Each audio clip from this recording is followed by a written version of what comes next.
You're listening to the Fresh Hell podcast. Fresh Hell contains stories of a disturbing and often graphic nature and is intended for a mature audience. Please don't let your kids listen to this, or they might turn out like us.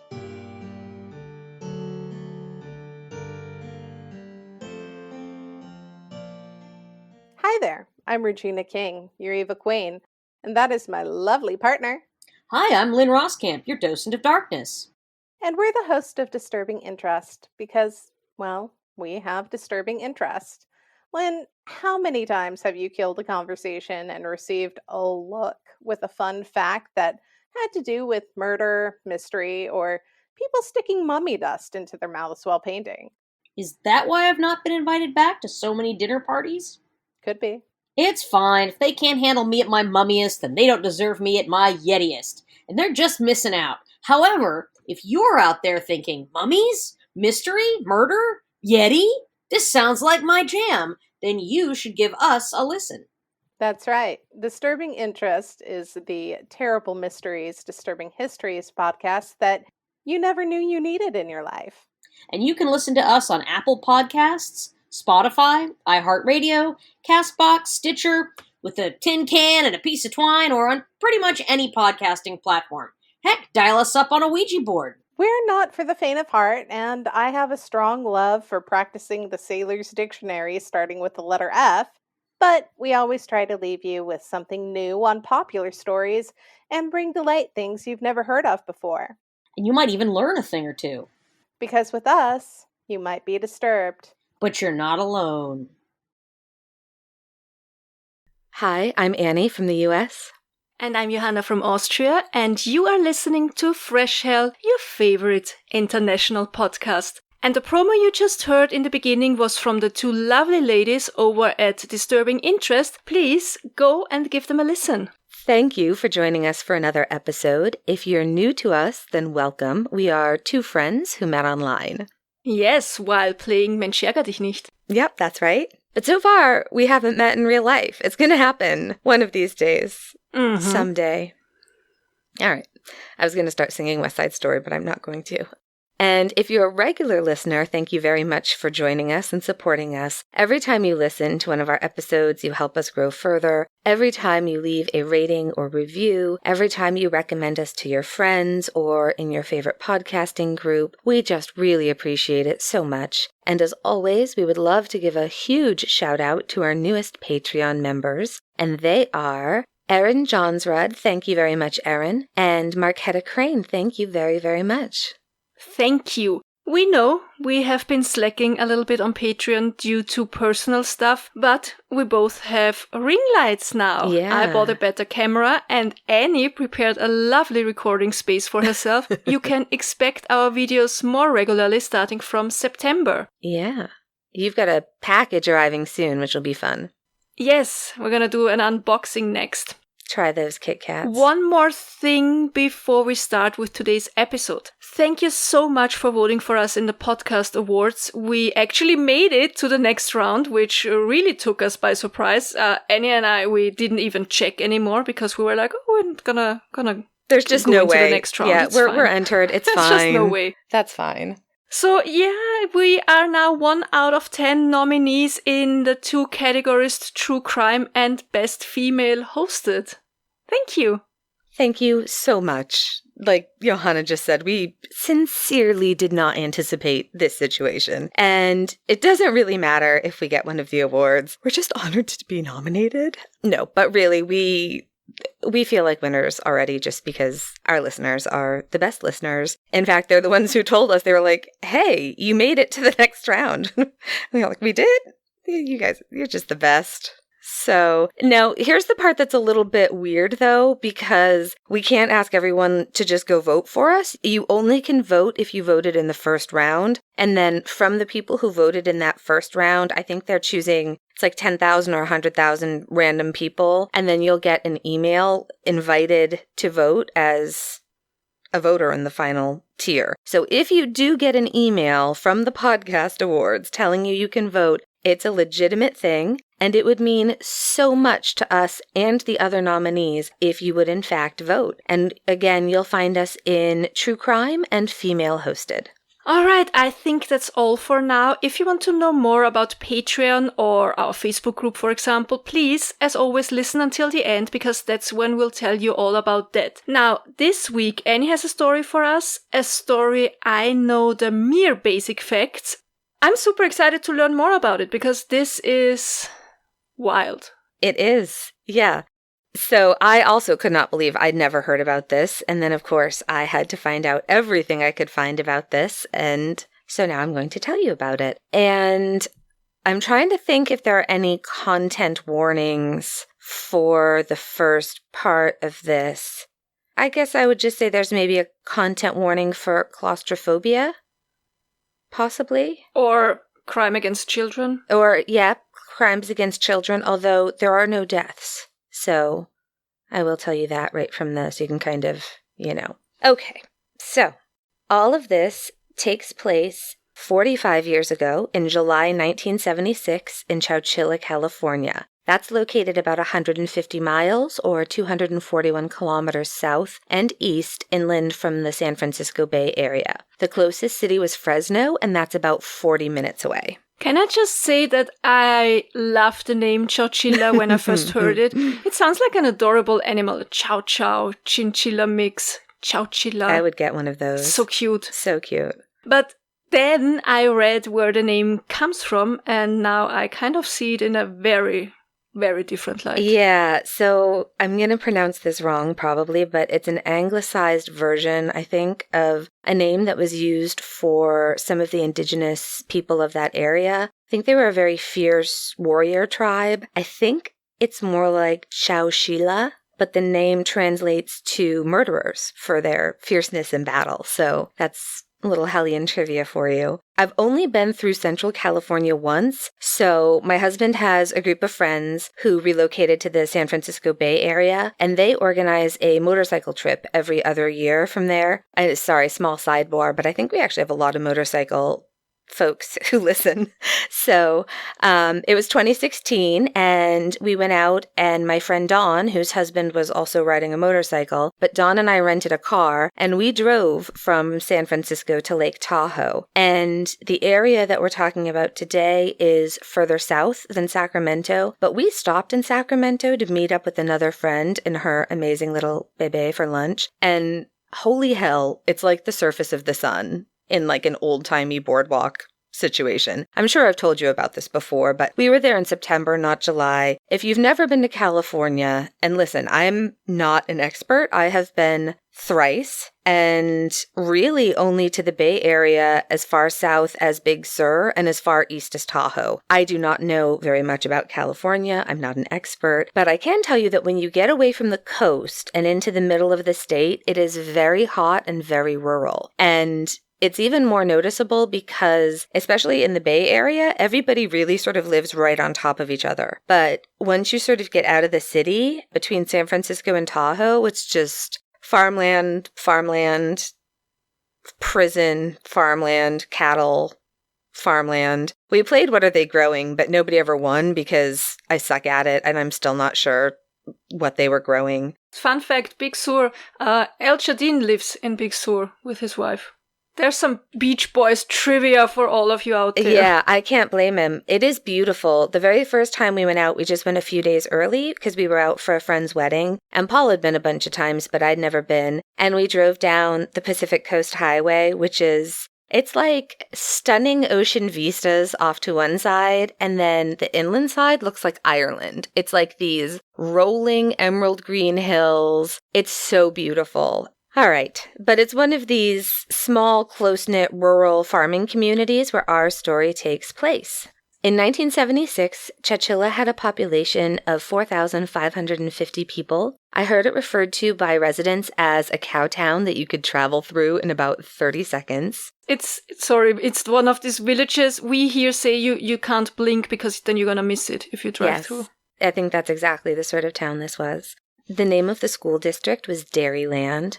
Part of the residents in the town were migrant farmers. And so I wonder whether, during the season when crops would be harvested, whether the population might swell somewhat, but still relatively small town. Most of the people living there had farms or ranches or worked on farms or ranches. The main crops, I believe, were cotton and corn, and of course dairy production was also big. And as I said, there were also migrant worker families living in the area, and that had to be hard work, sweltering heat. During the summer months, when there's usually little to no rain, the temperature in Chowchilla can get higher than 110 degrees Fahrenheit, so that's 43 Celsius. That's hot. That's hot, yeah. Mm. That's uncomfortably hot. Maybe it would get me to overthink my dislike of air conditioning if I would live there. Probably, yeah, it would. You couldn't peel me away from the air conditioning. It's a nice town, though. It's middle to low class, working people. A lot of the families living there had fled the Dust Bowl during the Depression and gone west. I actually didn't know until I researched this episode that the term, do you know the term Okie?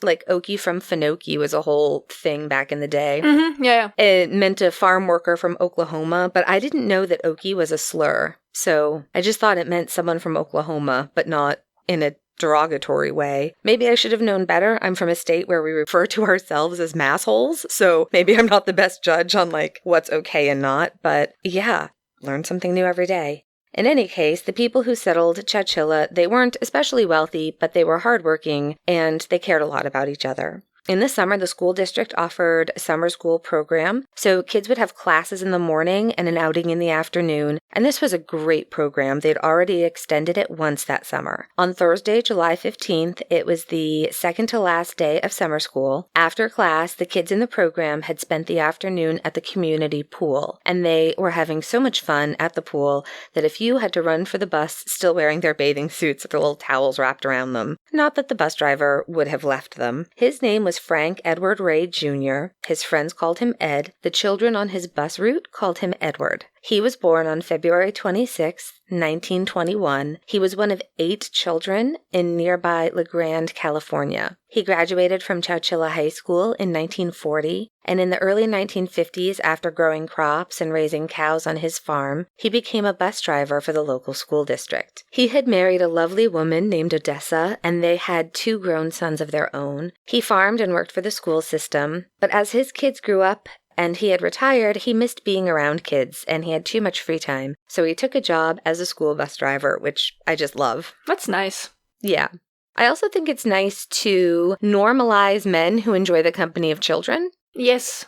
So important. Do you know what I mean? Yeah. Absolutely. So the kids are getting on the bus at the end of the day, which was 3:45 p.m., and they're getting ready to head out when 14-year-old Mike, also known as Mikey, which is adorable, Marshall, asks if he can get a ride home, and Ed tells him to go ahead and hop on. So Mike wasn't usually at the afternoon portion of summer school. His father was in the rodeo, and Mike also had aspirations to be in the rodeo. And so he generally went to the morning portion of school, which was the classes, and then his mom picked him up and dropped him off, and he was allowed to be home alone until his folks got home from work. And usually he used this time to practice his own, roping and riding skills. But, like many teenagers, the day before, rather than practicing for the rodeo, Mike and a friend of his decided to steal a few beers from the fridge, I guess. And his mother came home and found him a little bit drunk. So, yeah, he lost his home alone privileges and was told to get the bus home with the kids for the last couple of days of school. Seems like it was a punishment that he accepted. I think he was knew it could have been worse, right? Yeah. But he'd actually never taken the bus before, home. So he was really happy to recognize Edward as a neighboring farmer and secure a lift back to his place. You don't get the sense that anything was particularly close to anything else, right? When you live in a community where it's farms and ranches and things. Yeah.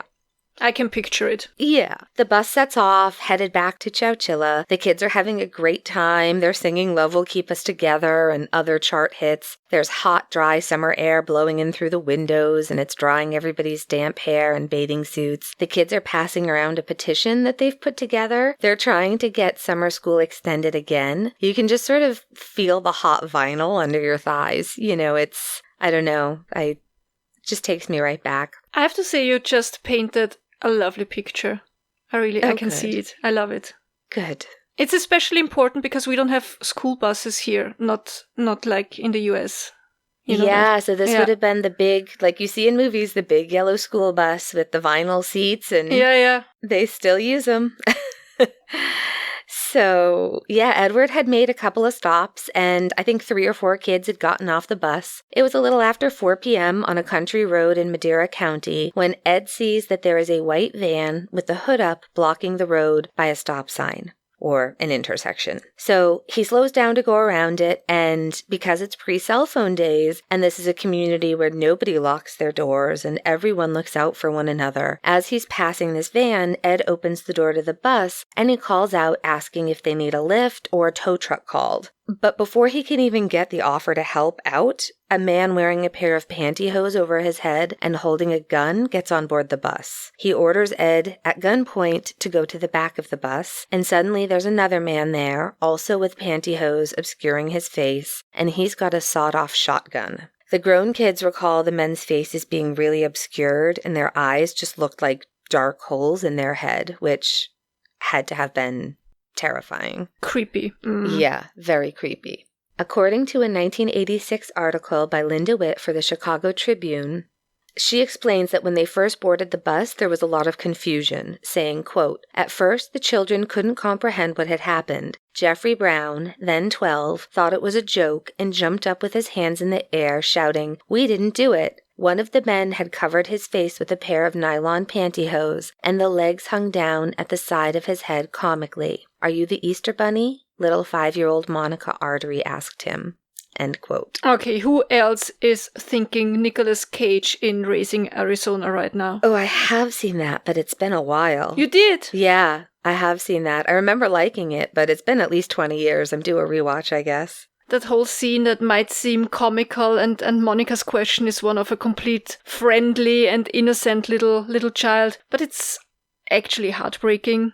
It's these little details, that really like oof. Yeah, I think the Easter Bunny thing sort of stuck with a lot of people, just how little so many 5-year-olds on this bus. And the kids report that Edward's voice changed and he was really angry sounding, and that sort of scared him because he was using a tone that he just never used with them, and that sort of made them more afraid. And I really get why they thought this tone of voice was angry, but I'm guessing it actually wasn't angry. Okay, sorry. I have another quick sidebar about the angry voice, which I think was really the scary voice. Also, am I stalling before things get real bad? Maybe. So back in 2012, we did Disney with some UK family, and we took my nephew Ben, who was then 9, to Mickey's Not So Scary Halloween party at Disney World. And so we were on Space Mountain, and the ride broke down when we were at the very top. And at first, it just stopped, suddenly. And then there was one of these, "Please stay in the vehicle. Your ride will begin momentarily." One of these things that just is on repeat every 15 seconds. Just a generic announcements like, "Hey, we know there's a problem." That doesn't make anything better, by the way. No. And we're just sitting in complete darkness. And then more time passes and more time passes. And then the lights come on. And oh, hey, look, we're at the very fucking top of Space Mountain. Right before the big first drop. There's a catwalk running to the left of the roller coaster. You can look right down to the warehouse floor all the way down below you. It's fine. I've got photos I can post for you. But then they make another announcement, and this time it's not automated, and they let us know that there is a problem, and they're going to have to evacuate the ride. And I am terrified of heights. I think you also are not a fan of heights. So I am now literally shaking and terrified. And my nephew, who's behind me, because it's like one person per car, he's 9 and he thinks this is the coolest thing ever. And he is laughing and he's kind of squirming around like he literally can't wait to get out and onto the catwalk. My fucking head spun around like in The Exorcist, and I just hissed at him like, "Don't you dare move. You sit still or we're going right home. I will give away your candy. We won't go any more parks. Everything will be canceled." And he was like, "Okay, geez, lady."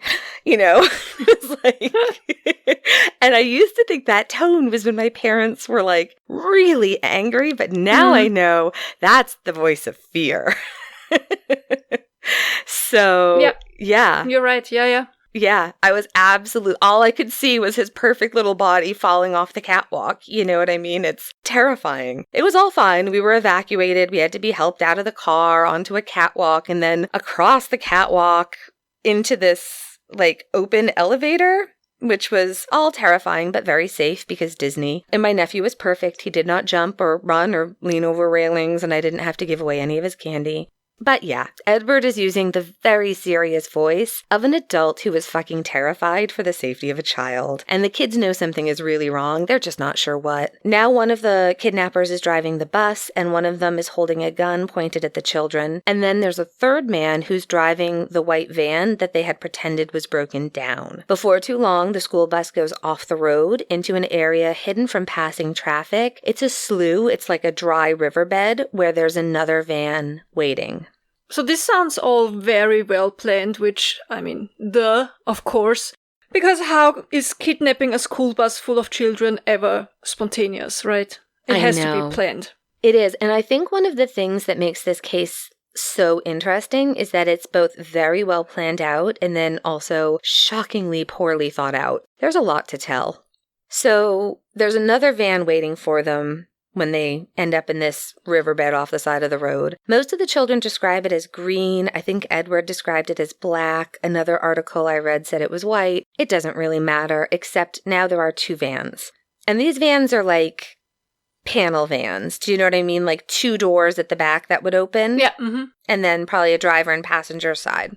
They open the back of the van and they back it right up to the school bus and have the kids hop from the bus to the van so no footprints are left. I'm not sure why they bothered with that detail, but it is what it is. So now they've got both of the vans filled with the 26 children. There are 19 girls and 7 boys plus Edward, making it a total of 27 hostages. Inside the van, there is plywood covering sort of everything. All the seats are removed. The windows are all painted. No one can see in or out. Edward and the children would now spend over 11 hours driving around in the back of these 2 vans. Over 11 hours. And they had already spent their morning, remember, in summer school classes, then all afternoon playing at a pool on a really hot day. The level of exhaustion they must have had just getting onto the school bus to begin with, never mind the vans, must have been pretty intense.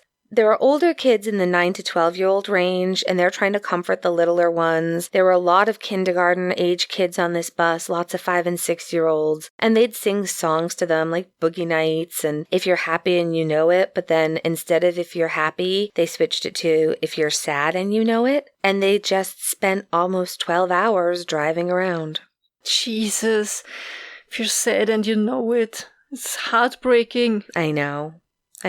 That song would really kind of haunt them. We'll talk a little bit more about that one later, but I just can't get over how long they were in these hot, airless vans. And so I don't know if you remember when I did that road trip video for Patreon, a couple of the entries, we were doing about 11-hour days, but that was 11 hours in a very comfortable, air-conditioned car with frequent bathroom breaks, food breaks, stretching breaks. Do you know what I mean? And even then, by the time I get out of that car, we were both ready to just keel over. I cannot imagine how exhausting. No bathroom breaks. And I was just going to say, remember how young some of these children were, so obviously there were accidents, but they didn't get any bathroom breaks, so it doesn't matter how old they were. After 11 hours, it's too long. So some of them had soiled themselves. I'm guessing the kidnappers took the opportunity to use the bathroom because they did report that there was at least one stop and that there were gas cans with them and they refueled the vans. So I'm guessing they kind of relieved themselves somewhere when that happened. But apparently the smell of fuel did not help with the car sickness. So apart from soiling themselves, they were vomiting, everybody was sobbing. And the last thing to remember is just how hot I told you this part of California can get. And I'm pretty sure it was like 95 degrees that day. So this is just horrific. Not only are these people trapped in their own filth, but it's dangerously hot and everybody is dehydrated. Horrible. Absolutely horrible. Yep. It's about to get worse, so I think now is a good time for a quick break to talk about today's sponsor, Best Fiends. Best Fiends is the 5-star rated puzzle game that's a perfect companion, and you can download it for free from the Apple App Store or Google Play. You can take Best Fiends with you everywhere. Collect more of your favorite cute characters while you're waiting in line for, well, anything, because you don't need Wi-Fi to play. With over 100 million downloads, more than 5,000 levels, and new quests all the time, the fun never stops. Every time you play, there's something new to experience. Make the most of your downtime and spend time with your favorite fiends this summer. Download Best Fiends on the Apple App Store and Google Play for free today. That's friends without the R, Best Fiends. All right, so let's go back to our poor hostages, most of whom are children. So after over 11 hours of driving, the vans come to a stop. And remember, the inside of them is completely boarded up and painted over, so nobody has any idea where they are. They could even be in another state. The first one hauled out of the van is Edward. The kidnappers ask for each person's name, age, address, phone number, and they write this down on a paper bag. I've got a photo of it. And then the kidnappers took an item of clothing from each person, pants, a hat, a shirt, as proof of life. They take Ed's shoes and his pants. Ed was then led to a hole in the ground with a wooden ladder leading down into the darkness. He was given a small flashlight and told to get down the ladder. They had guns on him, so he went. This was repeated 26 more times, and as they approached the hole in the ground, they could see a ladder coming up from it, but they couldn't tell how deep it was or what was waiting for them down inside. It was just this pitch black darkness. And one by one, the children were told to go down the ladder. Now, when this is happening, the children that are in the vans, they have no idea what's going on, and they believe that the children are being taken out one by one and killed. And so they are all completely sobbing in the van. They're huddled together. And then the van door would open and the kidnapper would reach in, grab one of the kids, yank them out, and slam the door again. 14-year-old Mike and a 5-year-old girl named Monica, the little girl who thought the man with pantyhose on his face was the Easter Bunny, they were the last two. So there's a 48 hours episode about this case, and in it, Mike talks about how Monica was so afraid, the little 5-year-old, that he couldn't bring himself to hand her over to the kidnappers. So he said to her everything would be fine and that he was going to go first, but that he then had to pry her tiny hands off of him. And he said that for him, that was actually the hardest part of the ordeal. It's sad, it's terrifying, Yeah. It makes me kind of angry. Oh, yeah.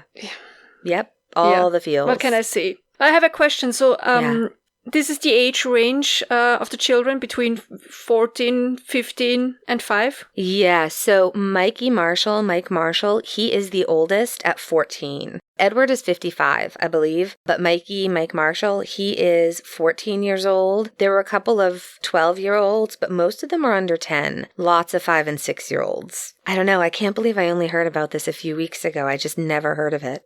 Okay. So, meanwhile, around the time the kids are getting moved from the bus into those two vans, parents are starting to worry. But they're not seriously worried yet because, again, it's the 1970s. Maybe the bus had run late. Maybe there had been a flat tire, or worst case, they might have broken down somewhere and are just waiting for help. Ed had actually been known to make repairs on the old school bus with some frequency. But after a little bit, the parents got worried and started calling each other. That's when they found out that a couple of kids in the first few stops on the very beginning of the route had been dropped off as usual, but the other kids, 26 of them, and of course their driver, are nowhere to be found. And now the parents are starting to get worried. So they call the police and the parents just start driving. They're retracing the usual route of the bus and then any possible alternate route, right? Just because anything could have happened, right? There could have been a broken down thing, so they had to go another way, or constantly. I think they expected to find the bus, but there's just nothing. As you said, there were no cell phones, and it was right, and there was no normal. Things happened, yeah. Exactly, and at that time, the bus did not have a CB radio of any kind, but they just found nothing, just nothing, and it was so startling that for a little while, I think everyone was sort of half convinced that maybe UFOs were involved, because how the hell do you explain just a bus vanishing? School buses full of children don't just disappear. No. No. But fortunately, the authorities in this case, they're doing everything right. And they had a pilot searching from the air. And the pilot was able to spot that very yellow school bus just before dark. It was in that riverbed, and it was only about 7 miles from Chowchilla. There had been a really dense thicket of bamboo that was sort of blocking it, so from the road, you'd never have seen it. So deputies are at the scene immediately, and they're devastated to find out that the bus is completely empty. But they could tell from the tire tracks that children had been moved off the bus into at least one other vehicle. And there were tire tracks, no footprints. So Sheriff Bates, he calls the governor and the FBI, letting them know he believed that almost 30 of their residents, 26 of them children, had been kidnapped, and he needed their help. The FBI was on their way immediately.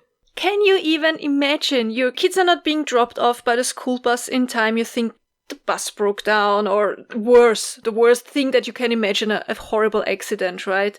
And then hours pass and you slowly realize that someone actually took 26 children and the bus driver. Yeah. At that moment, beyond the possibility of comprehending what's going on.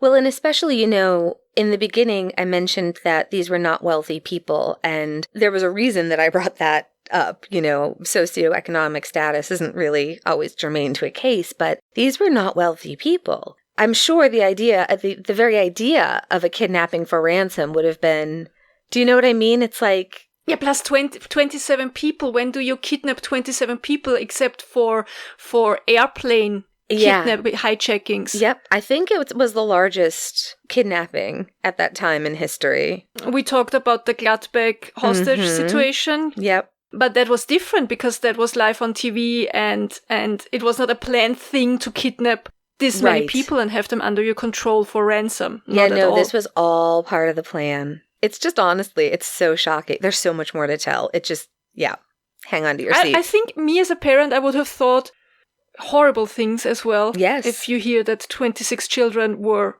taken. Yes. So, and there's reasons for that too. So, okay. So all the parents had been gathered at the firehouse for news, and the sheriff then had to tell all of them that it did appear that their children had in fact been kidnapped. And some of the parents, they had more than one child on that bus. As you were just saying with the kidnapping, in this area, it was especially scary because Patty Hearst's kidnapping had only been 2 years before. And then the thing I didn't realize was that in October of 1969, the infamous Zodiac killer had apparently sent a letter to the San Francisco Chronicle. I think it was basically a situation where he wanted more publicity and wanted more attention, like maybe he wasn't getting the same level of attention that he had wanted. But he threatened to start killing kids in school buses, writing that he could just, quote, shoot out the front tire and then pick off the kiddies as they came bouncing out, end quote. And I mean, it was almost 7 years earlier that this happened. Yeah, but I mean, if the Zodiac, who has never been caught, threatens to go after your children in school buses, I don't think that's anything you would forget in 7 years or in 17 years. Thank you. Exactly. Right? Yeah. And in fact, they were so worried about it in that area that this is something schools had run drills on, how to duck and cover if someone was shooting at your bus. Duck and cover if someone is shooting at your bus is something that people in that area apparently practiced because of Zodiac. I only read that in one place, and I can't remember where, so ping us if I got that wrong, but I believe it. It would make sense if you felt like it was a legitimate threat, which sure. You would have the time. Yeah. So, meanwhile, the absolutely terrified children have gone one by one 12 feet or 3.65 meters down the wooden ladder into the darkness. But they didn't find themselves in a cave or a cavern as they sort of initially suspected. They had descended into an empty moving truck, just a big empty box truck. You see, that's one of the things I find so crazy in this case, mind-blowing, because that's a fact I knew beforehand, that they actually buried a whole moving truck down there. Yeah. We talked about the Ursula Herrmann case, and there it was just a box. I think that must have been, that this one must be the 4th or 5th case that I know of victims of kidnappings being hidden by burying them somewhere under the ground. Yep. But this is definitely the most bizarre one. Well, it's incredible just the amount of work that went into this one, right? Because they had to go at night and excavate a space large enough to completely bury a moving truck. So the space in the back of the truck, it was 16 feet long and 8 feet wide. Or 2.4 by 4.9 meters wide, so just your size of as a moving truck. At the very back, there was a table with jugs of water, loaves of bread, a jar of peanut butter, and some Cheerios cereal. Where the wheel wells were in the back of the truck, they had sort of cut away the wheel wells, and then they built a box with a hole in it, sort of what you see in a medieval castle or, an outhouse. And that was sort of the crude toilets that they had provided, which was, I guess it was better than nothing, but sort of only just because there was no way to get away from the heat and the smell. Yeah, that's a lot of people in that space. There were also mattresses all over the floors. So once Ed and all the children were down into the body of the van, the kidnappers threw a roll of toilet paper down at them and told them they would be back. They then put a big, heavy piece of sheet metal over the hole where the ladder was, and then on top of that, they dropped a couple of heavy truck or trailer batteries, tractor batteries. They were placed on top of that steel plate, and then everyone that was inside that van, buried in the earth, heard the unmistakable sounds of dirt hitting the top of the moving van. There were places where they had put wooden beams in to hold up the ceiling from collapse from the weight of the dirt that they were going to be dropping on top of this van. And the sides of the truck were bowing in places. They knew that they were being buried alive. There was, however, the steady sound of a fan, so at least wherever they were, they had some ventilation. But they didn't know that they were battery-operated fans, and the batteries were running out. It really reminds me a lot of Ursula Herrmann. I know. I thought of her so often working on this. So they actually were famished. They finished the food pretty quickly, and Ed suggested that they all just take advantage of the mattresses and try to get a little bit of sleep. Because at this point, they've been up for well over 24 hours. They are absolutely exhausted, and they try to sleep. But the survivors as adults talk about how, it would be quiet for a little while, and then somebody would start crying or call for their mama, and then they'd all start crying, and, I don't know that they got that much sleep. Meanwhile, they weren't the only ones sleeping, because after driving around for 12 hours and burying their hostages alive, our 3 kidnappers called the police with their demands. Okay, so did they want... Was this a kidnapping for money, I suppose? Or was it like a political kidnapping or some terrorist attack?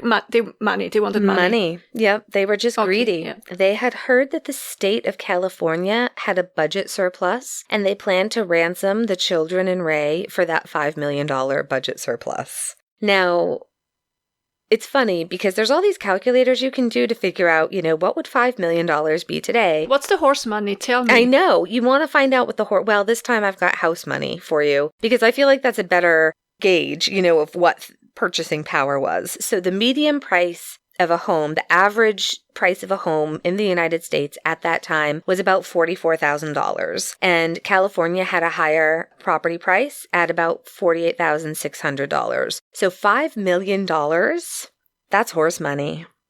That's serious horse. That's good house money. That's house money, horse money, carpet money. You could get a lot for that. And they really thought that they would easily get that surplus money from the state once they called in the ransom. Only problem was, the line was busy. So they called back, but it was still busy because parents wondering where their children were and the media were completely flooding the lines with calls. Walter Cronkite was on the news talking about the vanished school bus. The FBI were involved, and the president was being personally briefed on the regular.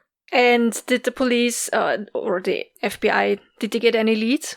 Not really, not initially. So the police felt like there might have been inspiration. You see this mentioned a lot. There was a book by Hugh Pentecost from 1969, and it was called The Day the Children Vanished. And this book was apparently available at the Chowchilla Library as part of an anthology, an Alfred Hitchcock anthology. And in the story, kidnappers hijack a school bus as a diversion. And while the police are out searching for the children, the bad guys rob the local bank. Turns out that was not the inspiration. It was more the movie Dirty Harry that gave our kidnappers the idea. But they can't call in the ransom, and they are so tired on account of all the kidnapping and burying people. That is thirsty work. It's exhausting. Yeah. It's so, they're so tired. And now they can't get through with their demands. So they just decide to go to sleep for the night. And I think this might be a good place to stop for now. And next week I'm going to tell you the rest of the story, including the aftermath. That's quite a cliffhanger here you're leaving us with. You know what I'm thinking? We know of many kidnapping cases. Mm-hmm. I personally know a kidnapping victim. I know you the do. husband of a dear friend. Mm-hmm. So we know how horrible this whole ordeal is for the victims, but then also for the families, you know. And now there's this whole school bus full of children and the driver, 27 people, 27, no, you said some are siblings, but more than 20 families. Oh, yeah. And also, I think one of the things that made so many kidnappings fail is that the criminals didn't know how to ensure that their victims stayed alive for a long period of time. I think that sounds stupid now when I say that, but I think that's one of the difficult parts. Yes. As I said, Ursula Herrmann or the Lindbergh baby, Yep. you have to keep a person hidden, but well-fed, hydrated, healthy enough, but weak enough so that they can't run away. And now you have 27 people you have to control buried in the ground in a moving truck. Yeah. With a battery-driven ventilation system. And if only one tiny thing fails, there are 27 dead people, children, most of them. Yep. And the kids do talk about how every time they moved, so for example, when they had to hop from the school bus to the van, and then when they had to get out of the van and go down the ladder and give them a piece of clothing, all of that, they were at gunpoint on either side. So there was no way to make a break for it because there were the 3 kidnappers. Of course. Yeah. So yeah, it's so interesting to me that these kidnappers, they planned so many things way in advance. But then other things like the names and ages of everyone, they just wrote that down on like a greasy paper bag. Like no one brought a notebook. But was the paper bag supposed to hold the items of clothing they took? No, they were packing those in okay. suitcases. Yep. Aha, This okay, was all, okay. yeah, we'll get a little bit more into that next week. But it was a very elaborate ransom call that they could not get through. But they were going to be, I believe they had planned on putting everybody's clothing in these suitcases and delivering those as the proof of life. Like, we're showing you we have all of your children. I thought they put it in the paper bag. That's why it made sense for me when you told me that. But now that... Yeah, no, I think it's like the back of a McDonald's bag or some shit. that's what they had at hand. Yeah. Oh, Jesus. This is the thing about these guys. It's like they're, like on the one hand, so much of it is done, and we'll talk again more about it, but burying that truck where it was would have taken such a long time. So much sneaking around at night in quarries. Too much, but it's like they focused on not minor details, but they focused so much on some details of that plan, and then other ones they completely never thought about it or never occurred to them that could be important. Something like that. Yeah. Like with the footprints. Why would you avoid the footprints? It really doesn't matter at that point. You're not hiding the fact that you've kidnapped the kids. Yeah, and you don't hide their identity. Everybody knows who the kids are. Exactly. Yeah, and one of the things that we'll talk about next week is all 3 of these kidnappers came from very wealthy families. Very wealthy families. And I wonder if there's this issue of, like, maybe being from a family that's that level of wealthy, maybe other people take care of little details in your life. So maybe you're a big picture person, you're not great at details. Yeah. Do you know what I mean? And I'm sure they felt so smart. And so privileged. They deserved that money.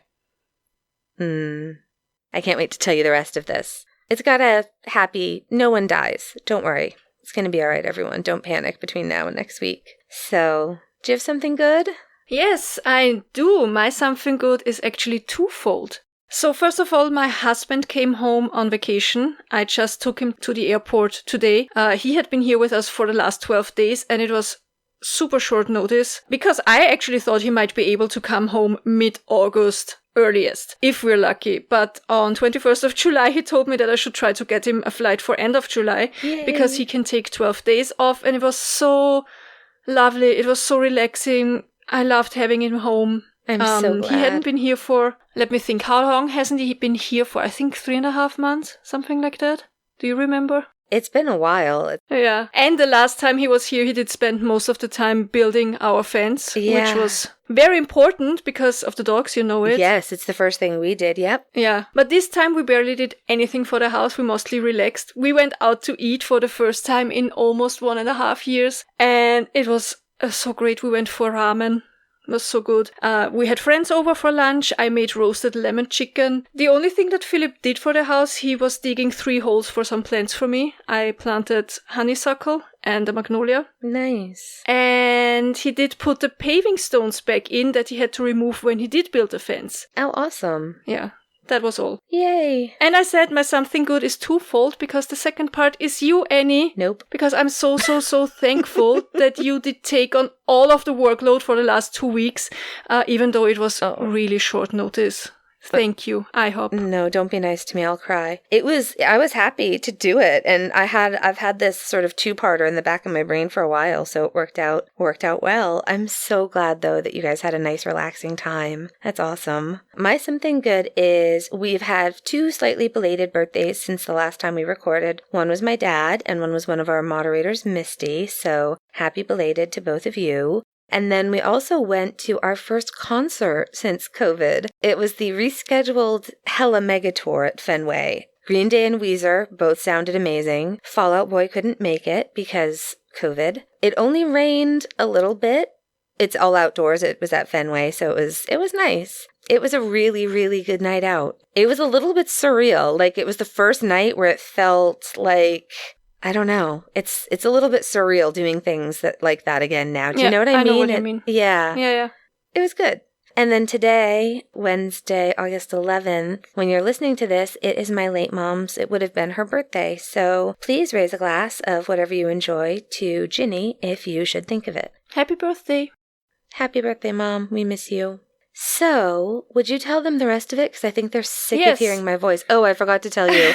A friend of ours was telling me how they would like it very much if you would just read anything. It would just your accent. They're a fan. I'm gonna read the memoirs of Arnold Schwarzenegger to you right now.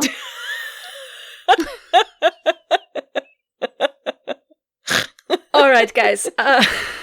He should call you for books on tape. If you're interested in our Patreon, as we said, don't be mad at us. We've been slacking a little bit, but we're working on it. We're working hard on it. Not yet, but next week. We will be working hard on it. We have exciting things coming up. You've got a package full of key lime. It's a key lime themed package, in fact. Yay! Coming your way. Plus we're gonna do another makeup video. Yeah, things like oh that. Dear God.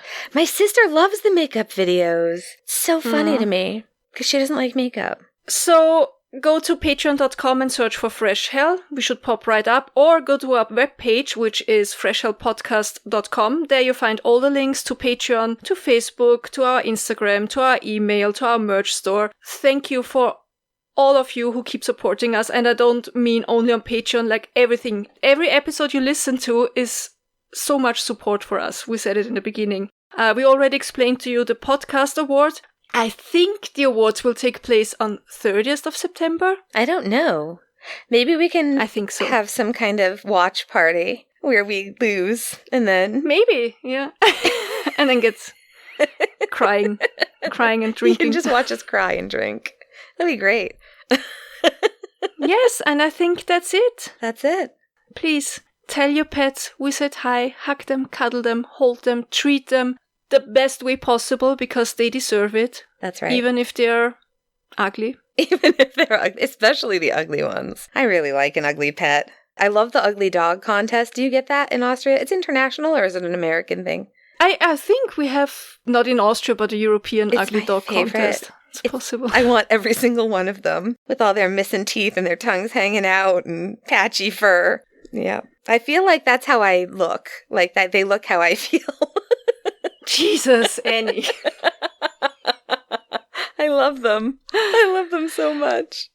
Please be kind to your fellow human beings. Give them the benefit of the doubt if possible. Yeah. People are stupid, but they're not all mean. No. Not as individuals, at least.